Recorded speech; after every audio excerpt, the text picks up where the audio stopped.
La diffusion vient de démarrer. Tous les participants sont en mode écoute seul. Bonjour à tous et à toutes. On va vous présenter aujourd'hui donc le webinaire sur l'initialisation et la personnalisation des questionnaires dans Revise-Audit. Donc je suis Julien Ducrot et je suis accompagné d'Héloïse, donc technicienne au support Gest Online, qui va co-animer le webinaire aujourd'hui. Donc, bonjour à tous. Voilà, la plupart d'entre vous devez connaître la voix d'Héloïse, puisque vous devez peut-être de temps en temps la voir au niveau du support. Donc du coup, sur le déroulé de ce webinaire, on va présenter le sommaire. Donc dans le sommaire, les points abordés sur la présentation d'aujourd'hui, donc on va refaire un point sur la structure des questionnaires. Rapidement, hein, pour revoir ensemble comment les questionnaires sont présentés. On va avoir les différentes manips donc, pour valider et superviser les questionnaires, tout ce qui est suppression, validation, supervision s'il y a besoin. On verra également tout ce qui est ajout de pièces jointes dans les questionnaires, donc ça peut vous être utile si vous souhaitez rajouter ces éléments-là. Ensuite, on traitera de la personnalisation du questionnaire, donc comment modifier les questions existantes, hein, puisque vous avez la main là-dessus. Vous pouvez apporter des modifications sur des questions déjà intégrées dans les questionnaires standards, supprimer des questions, ajouter des questions, reclasser aussi les questions sur les questionnaires standards ou personnalisés, et également paramétrer le type de réponse dans vos questionnaires. Et en dernier, on verra donc les fonctions d'initialisation du questionnaire. Donc, on verra qu'il y a des petites manips différentes en fonction du type de questionnaire, si on est sur de l'annuel, pluriannuel ou sur la revue analytique, il y a des choix différents.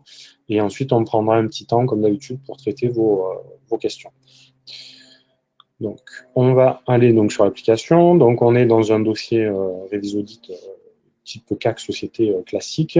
Donc, on va attaquer avec ici ce questionnaire-là. Donc là, on est sur un questionnaire annuel, tout ce qui est acceptation, maintien de la mission. Et donc, on va voir ensemble déjà les rappels sur la structure du questionnaire. Donc, tous ces questionnaires-là sont présentés de la même façon. Sur la partie gauche ici de l'écran, donc vous avez un numéro de question. Donc là, c'est un numéro sur lequel on n'a pas la main, donc c'est pas modifiable et c'est un numéro automatique donc, qui est communiqué par l'application directement. Là, par exemple, sur le questionnaire d'acceptation, maintien de la mission, et même sur l'ancien questionnaire de déontologie, on a sur ici une référence aux articles du code de déontologie. Ça peut arriver souvent que vous ayez ce type de référence selon les questionnaires, notamment dans l'annexe ou le rapport de gestion. Donc là, le questionnaire, les questions de type du module.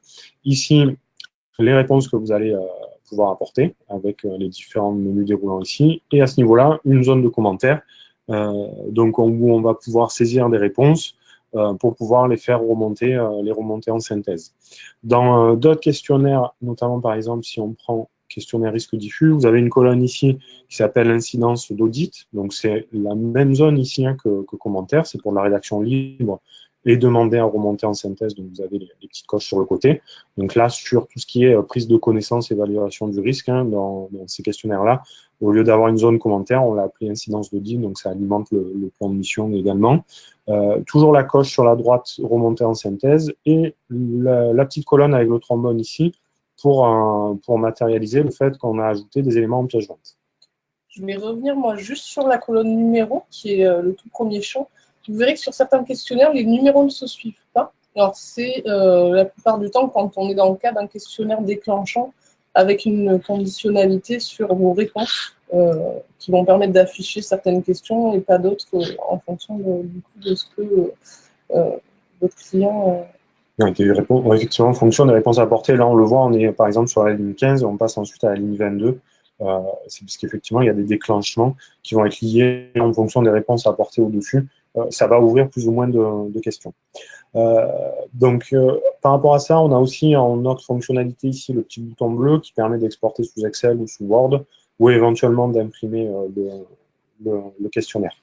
On a également selon le type de questionnaire, hop, toujours on revient sur la partie risque. Ici, un niveau de risque, donc faible, moyen ou élevé. Donc, c'est la conclusion à apporter sur ce questionnaire-là.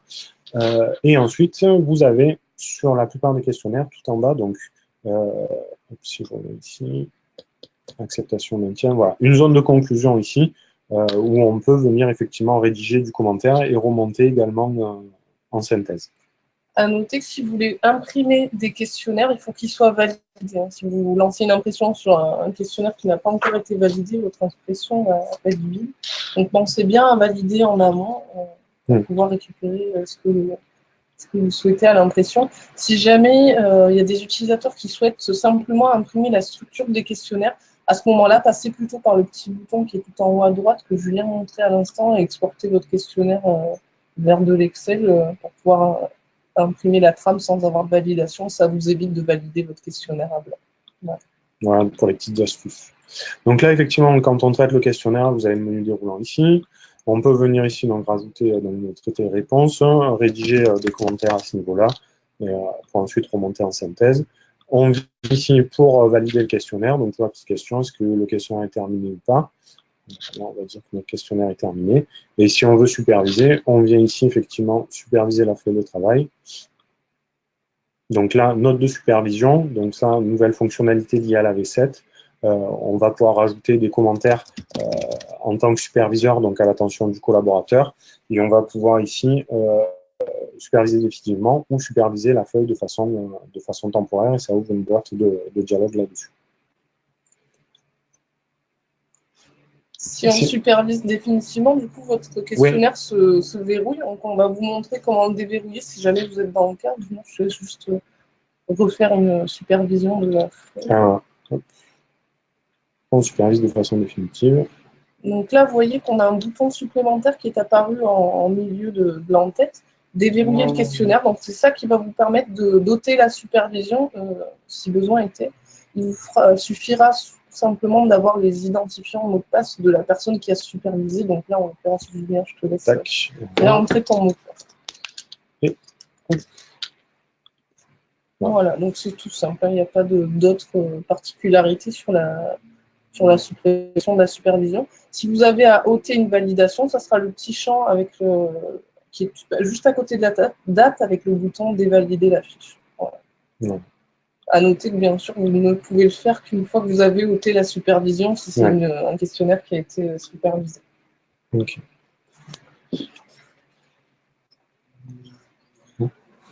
Sur tous vos questionnaires, vous allez avoir des boutons qu'on retrouve en en-tête qui sont un petit peu les mêmes à chaque fois. Là, je vais vous parler plus spécifiquement de la personnalisation des questionnaires. Et donc, du coup, on va voir via ces outils ici. Donc, le petit bouton plus vous permet de rajouter une question. Donc, vous mettez vraiment ce que vous voulez à ce moment-là. Vous pouvez utiliser le bouton de la corbeille pour supprimer. Donc, ça, c'est un peu pareil partout dans le logiciel. Vous avez également, on n'a pas précisé au niveau des différents champs qu'il y a dans les questionnaires, des lignes qui sont en gris qui correspondent, excusez-moi, à des lignes de titre. Donc, ça vous détermine en gros des grandes sections auxquelles sont rattachées les questions, donc les lignes plus claires. Si vous voulez rajouter une section de ce type, vous vous placez sur une ligne qui est déjà comme ça et vous pouvez ensuite rajouter les questions que vous voulez à la suite. Vous pouvez également déplacer les questions. Si pour vous, par exemple, ce n'est pas pertinent d'avoir une question à un endroit, vous pouvez tout à fait utiliser les boutons de flèche qui sont à côté du plus et de la corbeille pour monter ou descendre vos questions dans le questionnaire. Donc, sachant que ça, après, vous pourrez le récupérer, on le verra plus tard, d'un exercice à l'autre ou même d'un dossier à l'autre. Je sais que certains cabinets fonctionnent comme ça, c'est-à-dire se faire un dossier type qui ne sert qu'à faire de la personnalisation de questionnaires et pour ensuite initialiser vos questionnaires à partir de ce dossier type qui ne sert que de modèle. Donc au niveau de la validation, c'est pareil que sur les autres éléments du dossier. Vous avez possibilité de valider complètement ou partiellement. Bon, là, je vais valider complètement en ce qui me concerne. Dernière chose, sur la personnalisation des questionnaires, vous pouvez également personnaliser les réponses de la liste déroulante. Par défaut, il vous propose oui, non, NS, NA et COCAC, quand ça concerne votre COCAC. Si pour vous, ce n'est pas pertinent, et notamment au regard des questions que vous aurez ajoutées vous-même, vous pouvez passer par le bouton de paramétrer le type de réponse. À ce moment-là, il vous suffit de cocher, vous avez des choix supplémentaires qui sont proposés. Pour le moment, on n'a pas la possibilité de rédiger soi-même les réponses qu'on voudrait voir dans la liste déroulante, mais vous pouvez rajouter d'autres options de questions. Donc, soit vous le traitez sur une question en particulier, comme je suis en train de le faire là, ou vous l'appliquez à tout le questionnaire. Dans ce cas-là, il faudra venir cocher ici et valider. Je revalide mon questionnaire. Et à ce moment-là, hop, je vais retrouver toutes les réponses que j'ai cochées. Vous pouvez évidemment décocher également les propositions de réponses qui ne vous paraissent pas pertinentes, sur le même principe. Voilà pour ça. On va passer sur l'initialisation des questionnaires.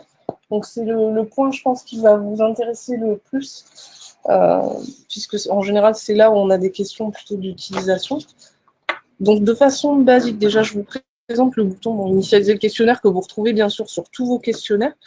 L'assistant qui se retrouve derrière, alors il va évoluer selon l'endroit où vous êtes. Il y a les questionnaires pluriannuels, les questionnaires notamment qui sont dans l'étape 2. Alors tout ça n'a pas forcément les mêmes options d'initialisation. Là, je vais commencer par vous présenter ce qui est vraiment basique en termes d'options d'initialisation. Je vous reviendrai après sur le mode d'initialisation par défaut, on en parlera tout en dernier, c'est assez important. Je vais vous présenter déjà ce qui est un standard. Donc là, les premières choses, par défaut, l'assistant d'initialisation va vous proposer d'initialiser selon le type de votre dossier. Donc là, on est en CAC société. Admettons que pour une raison X ou Y, je veuille initialiser selon le modèle d'un autre dossier, c'est tout à fait possible. Donc il faut juste penser à le sélectionner ici. Vous pouvez initialiser en fonction de la forme juridique. Donc là, pareil, on coche forme juridique, on va aller chercher la nomenclature qui nous intéresse. Secteur d'activité, ça ne va vous intéresser que dans la mesure où vous aurez vous préparamétré des questionnaires sur les secteurs d'activité en particulier. Autre dossier, ça peut être aussi intéressant. Alors, je vous mets juste en garde, si vous initialisez à partir d'un autre dossier, il va y avoir des éléments à vérifier en amont avant de lancer l'initialisation. La première chose, est-ce que je suis bien dans le même type de dossier que le dossier sur lequel je suis en cours? Donc là, par exemple, je vais aller voir, on peut aller regarder ça dans consulter un autre dossier. Hop. Donc je vais aller prendre, par exemple, mon dossier 9 que je vais retrouver ici. Et donc, du coup, ça va me permettre de vérifier rapidement que je suis bien dans le même type de dossier. Alors, c'est vraiment important de vérifier ça avant de lancer l'initialisation parce que, par exemple, vous aurez remarqué que selon les types de dossiers, on n'a pas les mêmes cycles. Et donc, de fait, n'ayant pas les mêmes cycles, on ne va pas pouvoir initialiser sur le même principe. Après, c'est un petit peu bloquant pour revenir en arrière. Donc, voilà. Donc, si vous initialisez à partir d'un autre dossier, vous vérifiez bien votre type de dossier et qu'il n'y ait pas éventuellement des spécificités donc de la personnalisation de questionnaire qui ne vous intéresserait pas de reprendre avant. Ça, vous pouvez jeter un œil avant. Si vous voulez récupérer les réponses du questionnaire issu de l'autre dossier, il faudra penser à cocher cette option ici pour les groupes de sociétés. Vous pouvez récupérer. Donc là, on va faire l'essai sur mon dossier 9. Je vais juste vérifier également que le questionnaire qui m'intéresse est bien validé, puisqu'évidemment, si vous initialisez à partir d'un questionnaire qui n'est pas validé, ce sera sans effet. Donc là, on voit que j'ai bien des éléments dans mon acceptation maintien de la mission. On va aller lui demander donc de récupérer ce questionnaire-là. Donc, je choisis mon questionnaire après avoir fait mes vérifications. Je coche l'option pour les groupes de sociétés qui se trouvent juste en dessous. Ça va me permettre de récupérer les réponses. Et alors, en dernier lieu, je vais pouvoir lui dire que je veux récupérer des réponses d'un autre exercice. Bon, là, pour le coup, dans ce dossier-ci, j'ai qu'un exercice, mais s'il y en avait eu plusieurs, vous auriez pu choisir un autre exercice dans le cas d'un questionnaire qui est annuel et non pas pluriannuel, bien sûr. Dernière option, on a la possibilité de définir ces paramètres-là comme mode d'initialisation par défaut pour tous les questionnaires qui ne sont pas déjà initialisés dans le dossier. Donc à ce moment-là, je vais cocher ici et ça va m'initialiser sur le même principe tous mes questionnaires. Donc là, j'initialise. Vous voyez que j'ai mes réponses qui se sont incrémentées. À la suite de ça, vous avez simplement à vérifier votre questionnaire, faire les modifications que vous souhaitez et vous validez ici pour retenir vos informations. Je vais valider juste pour vous montrer quelque chose. Donc, si je reviens ultérieurement sur mon questionnaire et que je souhaite le réinitialiser sur un autre principe, on va avoir ce bouton-là qui se rajoute qu'on n'avait pas précédemment parce que juste avant, j'ai choisi de définir comme mode d'initialisation par défaut ces paramètres. Alors là, c'est vraiment important de penser à ce mode d'initialisation par défaut, donc qui correspond à ce que vous avez coché là quand vous arrivez dans le menu d'initialisation. Tout simplement parce que tant qu'on n'aura pas supprimé ce mode d'initialisation, vous voyez qu'en haut, il y a écrit mode d'initialisation par défaut activé, oui, on ne pourra pas appliquer un autre paramètre. C'est-à-dire que si je demande à mon dossier de s'initialiser d'une autre façon, donc là je vais lui dire que je ne veux plus prendre un autre dossier et que je veux revenir sur le standard, si je lui demande d'initialiser et de valider, normalement il ne doit pas me retenir, si j'ai un mode d'initialisation par défaut, en tout cas il ne doit pas me retenir ce que je lui propose. Bon là sur celui-ci ça a fonctionné. Donc pensez bien à supprimer ce mode d'initialisation par défaut et après refaites les paramètres que vous souhaitez. Donc là, on va revenir en arrière. Pour les questionnaires, la plupart, vous aurez ces options-ci. Vous allez avoir aussi d'autres possibilités. Donc le mode d'initialisation par défaut, on en a parlé. Vous avez aussi la possibilité d'initialiser à partir de votre propre, enfin, le même dossier, mais votre N-1 par exemple. Donc si je vais sur Entité et son environnement, donc là j'ai un questionnaire que je n'ai pas encore rempli. Je vais aller sur Initialiser le questionnaire. Et je vais lui demander, non pas d'aller chercher un autre dossier ou un autre type d'initialisation, je vais lui demander de récupérer les questions, enfin les réponses de mon exercice précédent. Donc, simplement, je coche ici, je sélectionne l'exercice en question. Moi, je n'ai qu'un N-1, mais si vous aviez eu plus d'antériorité, vous auriez pu faire le choix que vous souhaitiez. Je vais cliquer sur Initialiser. Et là, vous voyez que moi, sur mon N-1, j'ai fait des modifications par rapport aux questions qui étaient proposées en standard. Ces modifications, elles ressortent en couleur. Donc, tout ce qui est jaune, ça va être les questions que j'ai légèrement modifiées. Ce qui est en vert, c'est plutôt les questions qui sont nouvelles par rapport au module standard. Généralement, c'est quand vous avez complètement remanié la phrase ou vous avez rajouté vraiment beaucoup de mots par rapport à ce qui est proposé en standard. Dans tous les cas, vous avez une petite légende qui apparaît dans la colonne info dont on n'a pas parlé tout à l'heure parce qu'elle n'apparaît pas par défaut, elle est vraiment que spécifique à ce cas. Si vous survolez ici, vous allez avoir donc la légende de ce à quoi correspond la couleur de la ligne. Donc là, sur la question où je me trouve, il s'agit d'une question approchante sur laquelle j'ai juste fait une modification. On retrouve en bas de l'infobulle la question telle qu'elle était à l'origine et on a la possibilité de la récupérer telle qu'elle était dans le modèle source. Simplement en faisant un clic droit et vous voyez reprendre la question du module. Si vous savez que sur votre questionnaire, ça ne vous intéresse pas de récupérer les personnalisations qui ont été faites en N-1, vous pouvez lui demander de récupérer toutes les questions d'un coup en standard. Donc là, on va le faire que pour celui-ci. Donc vous voyez que ma question a changé. Je garde ma réponse et mon commentaire. Par contre, la question, je reviens sur le standard. C'est pas tout à fait le même fonctionnement quand il s'agit d'un élément, d'une nouvelle question. Donc vous voyez là, si je survole, il va me dire nouvelle question, ajouter depuis le module. Alors cette question-ci, elle correspond, vous voyez, à la question qui est là. Alors moi, j'ai fait quelques modifications dans la question. Simplement, c'est trop significatif pour qu'il le considère comme une simple modification. C'est pour ça que vous avez la question ici qui apparaît en standard.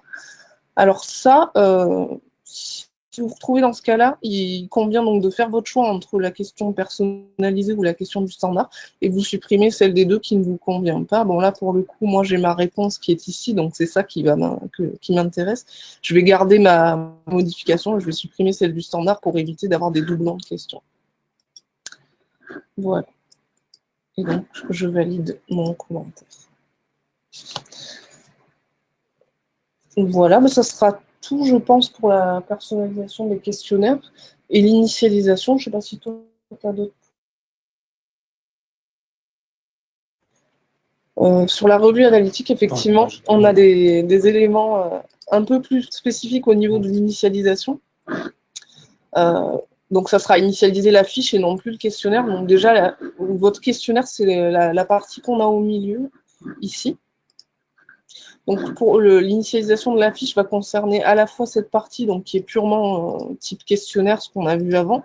Ça va également concerner ici ce qu'on a au niveau des comptes synthétiques pour les bilans, les résultats et les ratios. Et vous avez votre champ de conclusion qui, lui, n'est pas impacté par les modifications. Donc, si je clique ici sur initialiser la fiche, vous voyez qu'on a toujours les mêmes options dans le champ du milieu, donc autre dossier, standard, récupérer les réponses de l'exercice O. Par contre, on a un encart supplémentaire ici qui nous permet de réinitialiser les rubriques en fonction de ce qu'on a fait l'année dernière. Je vais revenir juste en arrière pour que vous puissiez voir. Donc, ce qu'on appelle rubrique, c'est ce qui est là. Donc, ça correspond aux rubriques de calcul que vous pouvez modifier à partir de ce bouton-ci. Donc là. Moi, vous allez voir que dans mes rubriques modifiées, j'en ai une qui n'est pas très intéressante, je vais vous montrer, mais qui va vous permettre de voir du coup en N-1 comment on va modifier ces rubriques et, hop, je vous montre.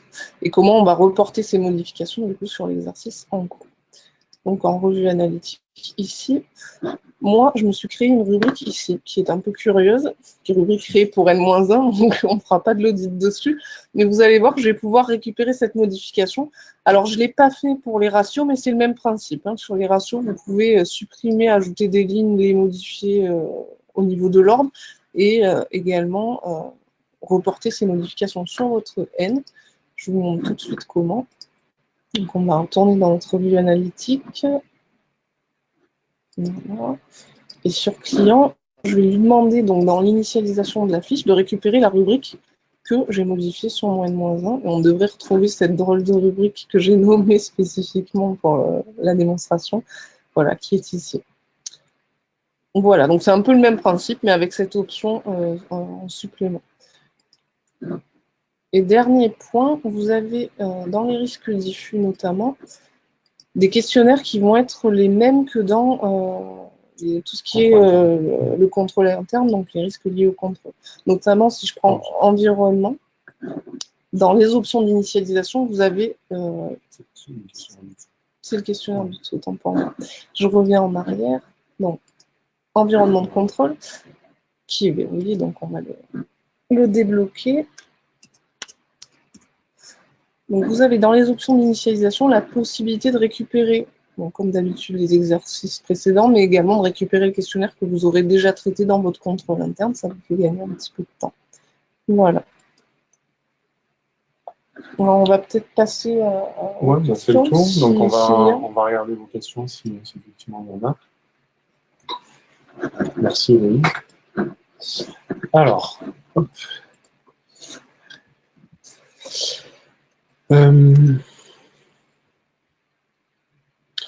Donc, on a une question. Y a-t-il un endroit où l'on peut voir l'ensemble des notes de supervision ou convient-il de retourner sur chacun des questionnaires? Alors, effectivement, sur la version aujourd'hui, sur la version 7, on doit effectivement rebalayer chaque questionnaire pour retrouver les notes de supervision.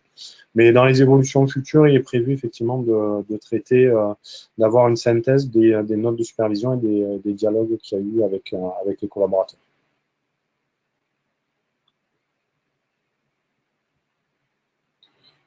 Alors, n'hésitez pas si vous avez d'autres questions.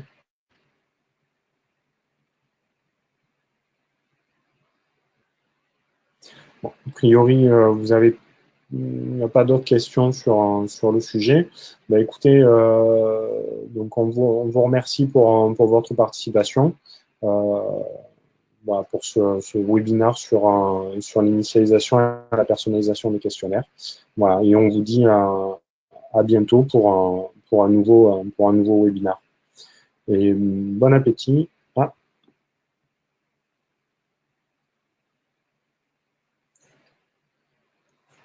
Alors, on a une question qui n'est pas du coup dans le cadre des questionnaires, mais à laquelle je vais répondre. Vous avez remarqué qu'on diffuse beaucoup de patchs en ce moment pour ceux qui sont sur la V7 notamment.